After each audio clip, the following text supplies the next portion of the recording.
दिहलू दिलहरा के सजावल सपना छोड़ी के तू चल गइलू पिया घरिया पुहना पिया घरिया पुहना। जो मेरी रूह को चैन दे प्यार दे वो खुशी बन गए हो तुम,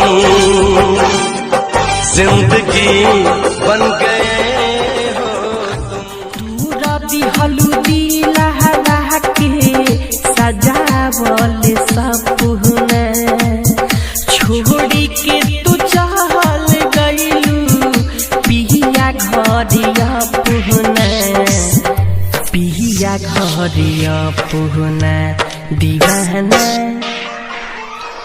दीवाना तरस रहल बा दुनू अखिया बरस रहल बा दीवाना।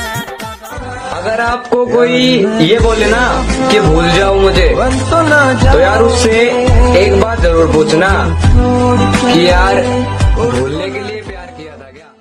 कबो नहीं पूरा भइल प्यार के कहानी, कितना दीवाना मरले कितनी दीवानी।